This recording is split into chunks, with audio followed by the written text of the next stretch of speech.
You know how, on Halloween night, people always gather around the campfire and tell scary stories about strange things lurking in the woods and nobody believes them. Well, sometimes those stories are true. Last year, just before Halloween, I was at home watching TV when I heard a knock on the front door. When I went to answer it, I found a dog standing on the front porch. I looked around, but I couldn't see the owner anywhere. The dog seemed to be lost. I wasn't sure what breed he was, but he looked like a Siberian husky. His tongue was hanging out and he was panting like he was thirsty, so I put out a bowl of water for him. The dog lapped it up greedily. Ever since I was a little girl, I had always wanted a pet dog, but my parents would never allow me to have one. I didn't want to bring him inside the house, so I put him in the backyard. I gave him some leftovers to eat, but he just turned up his nose at them and refused to touch anything. That evening, when my parents came home, I told them about the lost dog.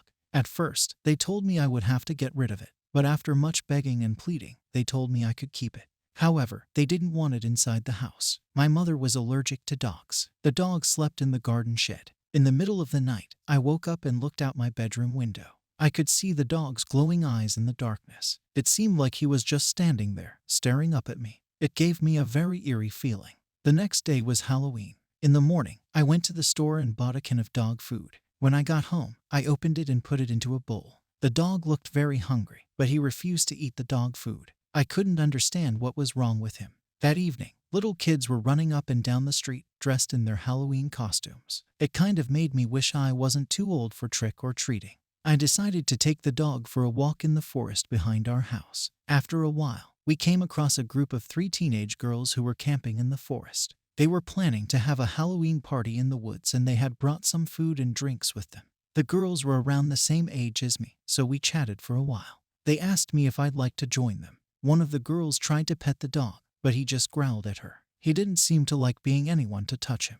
They were having trouble pitching their tent, so I decided to help them. Between the 4 of us, we managed to set up the tent. I looked around and realized my dog was nowhere to be seen. I asked the girls to help me look for him. By now, it was dark and the stars were out. The moon was pale and full and the wind was whistling through the trees. We decided to split up into 2 groups. The first 2 girls went off together and I paired up with the 3rd girl. We spent a long time looking for my dog, but there was no sign of it. Eventually, we gave up and started back towards the tent. Suddenly, we heard shouts and high-pitched screams echoing through the trees. We ran all the way back to the tent, and when we got there, we found the other 2 girls lying in a pool of blood. They were terribly injured. One of the girls was unconscious and the other was barely clinging to life. I asked her what happened and she managed to choke out a few words. She grabbed my arm and stared at me, her eyes wide with fear. She said they had been attacked by some sort of monstrous creature that emerged from the woods. I tried to ask her more questions, but her grip on my arm slowly relaxed and she died. The 3rd girl burst into tears and couldn't stop trembling. We looked at each other in disbelief. Neither of us knew what to do. We were terrified, but we didn't want to leave the dead girls lying out there in the grass. We decided to carry them into the tent to protect them from being eaten by wild animals. As we crouched inside the tent, desperately trying to think of what to do, we suddenly heard strange noises outside. For a minute, I didn't know if the sounds were real or if it was just my imagination playing tricks on me. It sounded like a dog yelping in pain. I was worried that it was my dog and he might be injured. Working up my courage, I decided to go outside to see where the noises were coming from.